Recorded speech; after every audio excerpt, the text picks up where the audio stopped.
top student with the ambition to become a pilot with the Royal Air Force in Britain. He was about to take to the skies when tragedy struck. Andrew Belshaw was diagnosed with life-threatening bone cancer and was about to have his leg amputated. But, as Derek Watts reports, miraculous surgery and Andrew's passionate battle for survival helped to change medical history.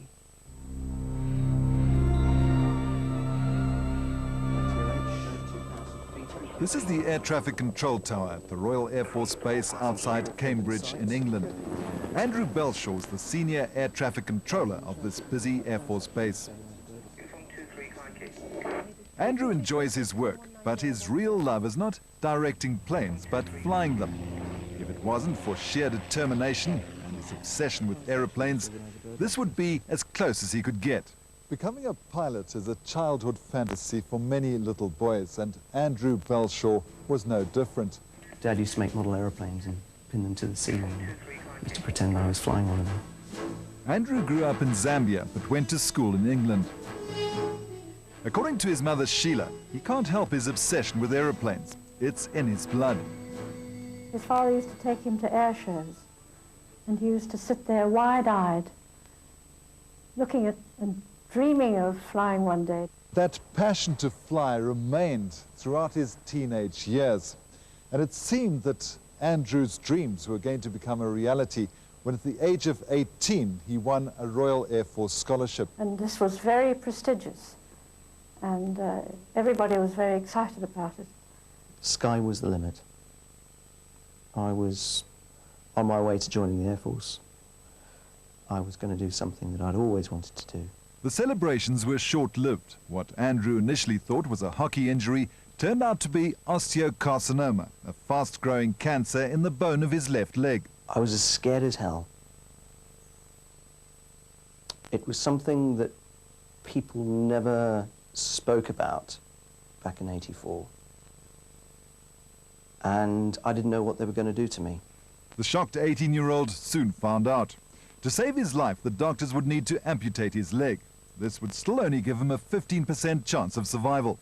And I used to sit there on the edge of my bed, just looking down at my leg, trying to picture this kind of one leg sticking out on the left-hand side and fresh air on the other side. And I thought I'd never be able to join the Air Force, which was the worst thing about it. Days before the scheduled operation to amputate Andrew's leg, Sheila was told about a revolutionary procedure being pioneered at the Middlesex Hospital in London. A surgeon, Rodney Sweetnam, believed that he could not only save Andrew's life, but his leg as well. Andrew was told that his knee joint and the cancerous bone would be removed. The healthy bone would then be joined to an internal metal prosthesis. He would also need strong doses of chemotherapy to kill the cancer. He vomited and he was nauseous and he felt ill the whole time and he had headaches and he couldn't eat. It was too awful to see, really. No one knew whether the chemotherapy was actually working or not. But one thing Andrew did know for certain, he was going to fight this disease every step of the way. I never admitted that I had cancer. Not once did I ever say that I had cancer. And at the back of his mind was always the secret hope that if his leg was saved, he might still one day be able to fly. After coming out of the operating theatre and regaining consciousness, Andrew still wasn't sure whether he had both his legs. The answer came in a note from his father. And Colin took out a little business card from his pocket. And on the back of the business card was printed, "I've counted your toes and there are 10. But his ordeal was not over. He still had to go through more chemotherapy to get rid of the cancer.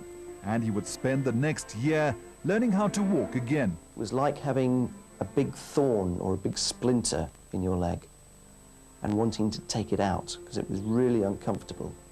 He spent hours and hours playing his cello, and it was as though the passion that he was pouring into playing the instrument was actually helping to dissipate the pain. The pain was a constant reminder of his physical limitations, yet he wasn't going to give up. Once he had passed his A-levels, he set about trying to get into a flying school. most people would have given up. But Andrew stuck at it. Despite all the discomfort, Andrew was determined to pursue his dream. The RAF and all the airlines turned him down, but hope was found back in Africa. And I'd saved up all my money, went out to South Africa, which is great being back in Africa after so many years. Andrew arrived at 43 Air School in Port Alfred only to face another obstacle.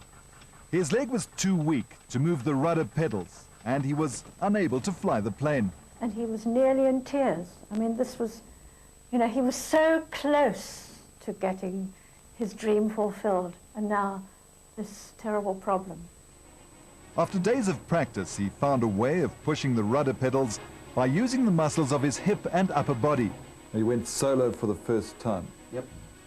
Was that a moment you cherished? I sang the whole way around the circuit, and they must have thought I was mad. And he phoned us up and said, "Mum, Dad, I've done it. I've gone solo."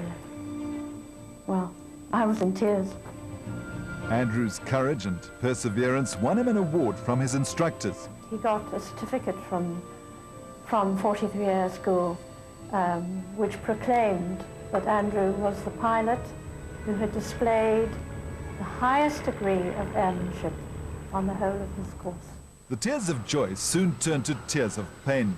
The prosthesis was starting to loosen. Every movement Andrew made ground away more of the bone. He spent the next few years having one operation after the next. Each one carrying that same risk of amputation, because they never knew to what extent they could repair it. And the bone at the bottom of the tibia, this little bit that he had left, was getting weaker and weaker. But this would not stop Andrew from flying. He returned to Africa with a friend and a plan. And we wanted to do something different. So we hired a Cherokee 140. Andrew was in his element. For the next couple of weeks, the two aviators flew thousands of kilometers across southern Africa. It was Andrew's passionate affair with flying that led him to Sally. There was a landing competition, and she was a very, very keen pilot, and I beat her. She wasn't very happy about that. Although he won the competition, Andrew had met his match. But by 1996, Andrew's leg had deteriorated so badly that his doctors had given up hope of being able to save it. I genuinely thought that we were going to have to take his leg off, and it's a terrible thing to do to someone who survived their cancer. Surgeon Justin Cobb spent 6 years fighting to keep Andrew's leg intact. The big change, and if you look at this x-ray here, or this pair of x-rays, you can see how here is the bone just after his operation, or just the year after his operation, showing nice strong bones surrounding the metal here. And 10 years later, the bone has simply vanished away, and all we're left with here, this is just the cement we're left with here, and really a tiny thin shell of bone. For the second time in Andrew's life, luck was with him. A biomedical engineer at the Middlesex Hospital, Professor Gordon Blunn, had developed a unique new prosthesis. Justin Cobb decided to try it out on Andrew.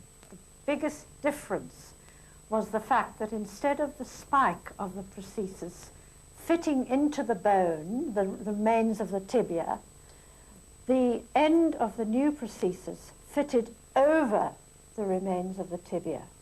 The plates were screwed into the tibia and coated in a special substance that encouraged Andrew's bone to start growing onto the prosthesis. This is 2 years after his operation, and you can see how bone has grown up round the plates, and also actually the hole inside the bone is also now full of new bone. Andrew made medical history, and for the first time in a decade, he's able to walk properly and without pain. The chances are he will never have to worry about losing his leg again. 12 years after he won and then lost his scholarship, Andrew was commissioned into the Royal Air Force as a volunteer reserve. I helped run an Air Cadet squadron, which introduces youngsters into the good things about aviation and life in general. And it's a lot of fun, and it's very rewarding. And of course now I'm working with the Air Force as well at RAF Whitney. So life's not that bad. Doesn't seem so.